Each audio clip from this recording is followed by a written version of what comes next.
everyone, welcome to Worlds Apart. If the American approach to the world could be reduced to one bumper sticker, it well could be this: perception is reality. Coined in the early 1990s by the prominent Republican strategist Lee Atwater, it made ample use of falsehoods and dirty tricks, but nonetheless proved very effective in securing the presidential victories of Ronald Reagan and George H.W. Bush. 40 years on, how big is the gap between American perception and global reality? Well, to discuss that, I'm now joined by Lu Xin, an anchor with China's state-run CGTN channel. Xin, it's a great pleasure for me to talk to you. I'm such a big fan of your work. Thank you very much for making the time for me. Thank you for the invitation. Yes, I come from CGTN. We call ourselves the International Television of China. Now, I mentioned you're working for a state-run channel without any judgment. I myself work for a state-funded channel and in fact see a great value in a national effort to try to shape the global story. But I noticed that when you talk to some of our Western colleagues, they're always a bit skeptical, if not condescending, of your affiliation. It's as if your affiliation somehow influences the quality of your work. Do you have anything to say on that? The reason why I have to correct people almost all the time, including my colleagues from RT, for instance, is because I believe this is part of the efforts to use perception to shape people's understanding of the world. Because in a Western context, the word state has a very negative connotation to it. It's opposed to the people. It represents power that is not necessarily representing the overall interest of the people. It is kind of viewed as the opposite side. Whereas in the Eastern context, for instance, it is very different. And so I don't want to be given that label before I open my mouth, which is the case every time. And I don't know about your case on Twitter, for instance. We are given the label state-affiliated media, which immediately gives people the impression that we are not so credible, or what we say is propaganda, so be very, very careful. Whereas those people who work for money, you know, they're not given the tag corporate media, for instance. If you look at state-run media, we have many state-run media, by the way, all over the world. You mentioned this distinction between perception and reality, and you heard my introduction. This mantra is, I think, very central to how Western media operate. And since you cater to an international audience, I'm sure you encounter the effects of it in your work, but do you subscribe to it? Do you believe that perception trumps reality rather than the other way around? I think perception is, unfortunately, a way how human beings see the world, whether we like it or not. And that is used sometimes for a good cause, sometimes for a bad cause. It can be weaponized. Everything we are doing in journalism is about perception, because you are hearing me talking about China or about myself, and it is your perception that will make up your mind, what you see, what you get, or what you the kind of image you conjure in your brain. So perception is absolutely critical, but how do we make sure that we don't manipulate perception so that people have the wrong or a very an impression of reality that is very much twisted or very distant from reality? I think that is the challenge, because nobody is able to give reality 100% as it is, but how close are you able to give it, and how truthful, how genuinely professionally you're trying to do a job. I think that is the biggest challenge, really. Now, I mentioned Lee Atwater in my introduction, the US Republican strategist who, in my view, influenced the American political and media communications for decades to come. And he also played on these very emotional badge issues and all sorts of unscrupulous means. He truly believed, he was very open about it, that any means justify the goal. And it also needs to be added that he died very young of a brain tumor. I wonder if you think that this approach of trying to manipulate the perception so that you have the reality that you like, if it's actually durable, doesn't it tend to sort of choke up on its own contents or over a pretty short period of time?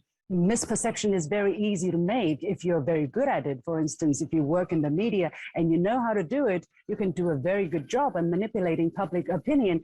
You can paint white as black. You can, totally twist reality. And sometimes not even by lying, sometimes just by picking what you want to pick or putting things in a certain order or putting human emotions into one side of the story, while not giving irrational analysis of the whole picture. And that's what we're living in on a daily basis.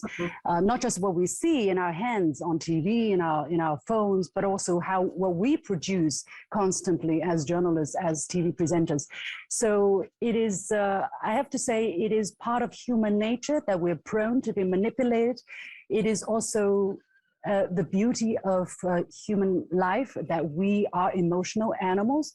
The challenge is whether we're able to cultivate our literacy, our ability to distinguish what is misinformation, what is what's perception, what's reality, and how we can arm ourselves with the ability to say, okay, this is perceived in this way, but what is the reality? That we are in a constant pursuit of truth as close as possible. As I was preparing for this conversation, I came across your interview with ABC. I think it was filmed last year, where the Australian journalist, tried to grill you on the state of media freedoms in China and how supposedly constricted it is in comparison to the West. And fast forward 1 year, and I'm sitting here in Moscow with my channel being taken off the air, off social media for explicitly political reasons. And to me, it's not even ironic. I think there's something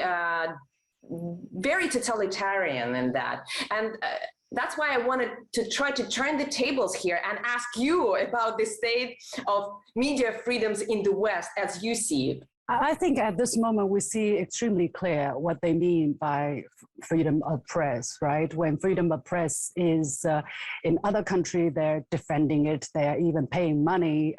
The latest U.S. Competes Act allocates actually $500 million to, foster so-called independent media in China, basically to malign China. But when it comes to freedom of press in their own countries, I'm not sure whether they're really leading by example, despite their claims. As you said, RT is taken off air, which is out of the reach by the regulators. I understand it is not done due to through due process. There are all kinds of bottom lines that have been just totally ripped apart because I guess it's a war on the West that Russia is waging. And for them, it's just totally not possible. And everything Russian seemed to have become a target. So where's the freedom of expression there? So I think it is laid bare in front of the rest of the world what they really mean by freedom of expression, how unified their standard really is. But the problem, they are always right. When it comes, they can never be wrong so long as they are on the right side of history. If they have Western liberal style democracy, it seems like they can justify everything they do, even if they're wrong.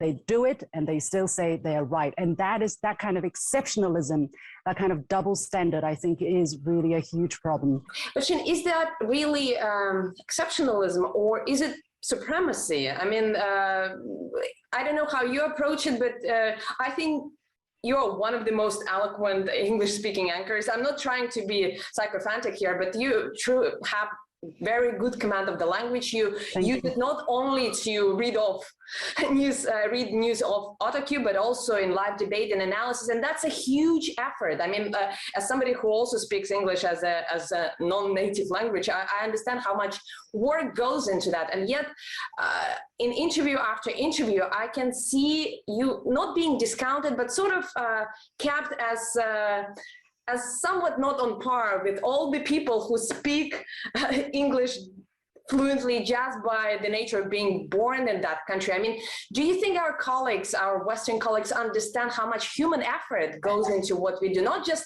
state funds, but basic human effort into even being able to deliver what we are trying to deliver in that language, and also within the framework of the world, because you are not only learning the language, you are also learning the culture, the worldview, etc. I think one idiom would be good here. It's their house, so we have to follow their rules.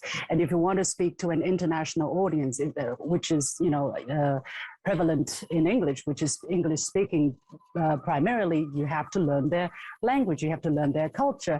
And I was an English language major when I was in university. That was in last century.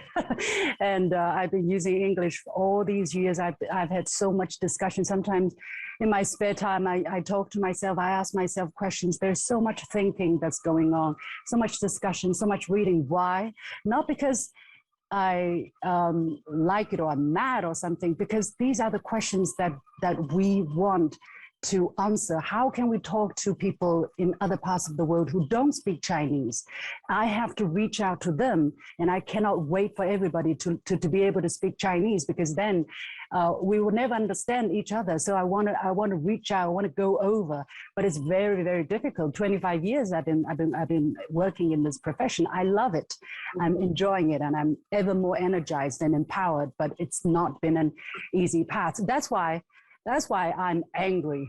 I'm angry when people say, oh, you come from the state media, you're doing propaganda. I say, excuse me, there are thousands of people, more than thousands of tens of thousands of people who are working extremely hard to bring information from one language, from our native language, which is Chinese, to you, and you say in one word, propaganda, you discredit everything. That's why I'm extremely angry. Don't mess with me. That's what I say, because I won't take it. I remember that back in 2019, you had a bit of an argument with the Fox News host. You described her as being all emotion and little substance, and I think that was a perfectly fair criticism. But I want to ask you, why do you think emotionality, rather than critical thinking, has become such a dominant feature of Western broadcasting? Because arguably it's easy for them to not only talk but think in English, but for some reason there's a very, very determined push and pull towards emotionality. First, I have to say, with all due respect to Trish Regan, my counterpart in that debate, when I wrote that opinion piece, which triggered the debate, I didn't mean to say that she was all emotions and no substance. But you see, that's the problem, because I was thinking in Chinese and I wrote the piece. I was actually saying her research was not well done, but I really didn't accuse her of being, all emotions and no brains. But I guess that, that made her feel offended, and it's not about her, her personality or even her style. My question is more about the general approach to work. When talking about emotionality, we mentioned it just now. I say we are all emotional animals. That's why life is so beautiful. That's why life is so easily manipulated. That's why we're so credulous as well. That's why we, as journalists who are people who can shape people's minds, have such a huge responsibility that we do not use emotion in an excessive, in a manipulative way. Sometimes there are true emotions which have to come out, and it can be extremely powerful. I'm not shunning away from emotion, but when you are making emotion to push your political agenda, I think that is a very dangerous thing. So both as a reader, both as a consumer of information and as a producer of information, I'm extremely aware when it comes to emotion. I rather keep my tears in my eyes when I see something, because I don't want myself to be manipulated by my emotions. And according to Western philosophy, actually, what is freedom? Freedom is when you are able to restrain your animal instinct and make the right choices despite your emotions. That is when you achieve true freedom. And I want to have that kind of freedom. And I want to give my audience the choice to have that freedom as well. Xin, I wanted to ask you about the coverage of Russian military action in Ukraine from the Chinese perspective. But before we go there, this is not the first conflict in which Russia and the West find themselves on the opposite sides. We've been there in Libya, in Syria, on many other issues. And I wonder, how is it perceived from so far away in the East? Do you see that as struggles within Europe, as struggles within the West, or do you see Russia as a separate entity, neither with the West nor with the East, or perhaps both here and there? I think it's really a very good question, because Russia straddles Europe and Asia. Part of you is the West, part of you is in the East. So Russia is really in a very unique situation. And I think that kind of explains the kind of complex situation you are in vis-a-vis the West or vis-a-vis Europe. Sometimes I make mistakes. I say, look, I told my German interviewer, for instance, I said, look, Russia is not going away. Russia is right at Europe. But after I say that, I said, Russia is also part of Europe. So this relationship, love and hate, if you like it, between Russia and Europe will very much determine how you get along with each other. But at the end of the day, you are not drifting away from each other. Russia will always be there geographically. Europe will always be there geographically. You have to find a way to coexist. And people are feeling the pains when you are not able to do that. We often hear from Western commentators that in its final analysis, China would always put material or even monetary considerations first above everything else. And I think that's one of the reasons why many Western analysts were surprised by Chinese reaction to Russia's actions. It wasn't pro-Russian by any means. It wasn't also pro-Western. It was firm, but also very much aware of the context. And I wonder if you personally have noticed any change in Beijing's position in how Beijing presents itself on the international stage during this crisis, or perhaps even before that? I wouldn't say I perceived a change in position, because China, I actually wrote an opinion piece on this since the start of the war, and I wanted to look at China's traditional foreign policy and to find out if there is any legacy that has been inherited. And I think it is very clear. Look, China has the 5 principles of peaceful coexistence, for instance, non-interference in each other's internal affairs, respect of sovereignty and territorial integrity, mutual respect, mutual benefit, and peaceful coexistence. Peaceful coexistence basically is what Russia and Europe wants from each other. And I think in that regard, Chinese position has always been persistent, has always been the same. Do you think China has become perhaps a little bit more forthcoming in stating its position, a little bit more blunt, if I may say so? Because I haven't noticed a change. Let me repeat that. I haven't noticed a change. Just recently, the Chinese State Council and Foreign Minister said China wants peace in Ukraine. And I think from the very beginning, that message is very clear. So I haven't noticed a considerable shift, because China is also a friendly country with Ukraine, also friendly in terms with the West, also wants to be in good terms with the United States. And of course, Russia is also extremely important for China. We have a very strong relationship back to back. So this peace, and of course, war is no good for anybody. So peace is the message, has always been the message. I think this is consistent. I also want to highlight for our audience how China reacted to the UN draft resolution on Russia's actions. And the Chinese side specifically pointed out that the draft doesn't take into full consideration the history and complexity of the current crisis. This obfuscation of the context that the Chinese side clearly points to, is that a matter of ignorance on the part of the West, or do you think it's a deliberate tactic? Well, I think nothing comes out of the blue. When there is a result, there's always a cause. And I interviewed ordinary Chinese people on the street. They're well aware of the history, the 5 rounds of NATO expansion, for instance, towards Russia, the very complex relationship between the people of Ukraine and the people of Russia and what has happened in eastern Ukraine since 2014.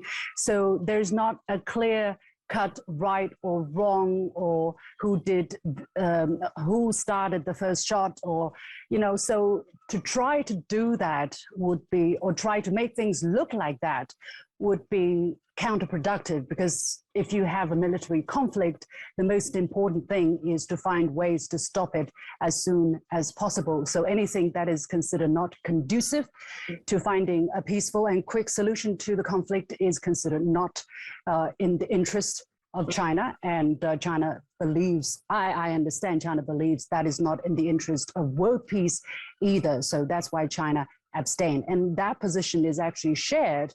And I think this piece of information is not understood widely by people in the West adequately, that position is actually shared by the great majority of countries in the world. You have 141 countries voting in favor of that resolution, of the UN General Assembly resolution, but you have 35 countries abstaining and 5 countries, including Russia, voting against. If you take out the population of Russia, the population of those who are against the resolution actually are the majority of people in the world. So I think that says a lot. And the West didn't get the word they wanted. They didn't get people to agree to condemn Russia on that resolution. About that specifically, because I found this fascinating. You're saying that the West didn't get the words that it wanted, because in your analysis of that resolution, you make a clear distinction between the word condemned, which the American media put in the headlines, and the word deplore, which was actually featured in the text of the resolution. And you say that the choice of words was critical there for the ultimate count. I mean, if the choice of words would have been different, the count would also have been different. How come a Chinese journalist like yourself is more attentive, more sensitive to the variations of meaning in English than our native speaking colleagues? Isn't that ironic? I don't know.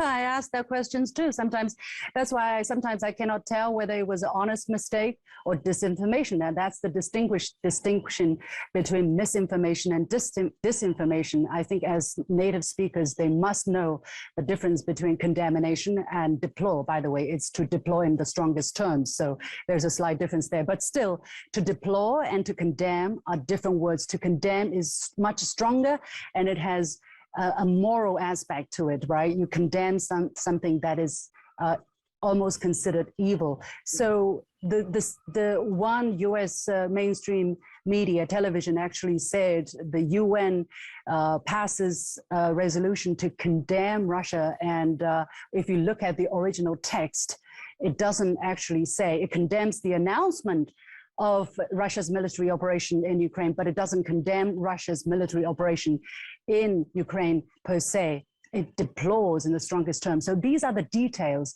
that often gets lost. And that's why sometimes it is very difficult. It's very easy for disinformation or misinformation to travel because people are lazy.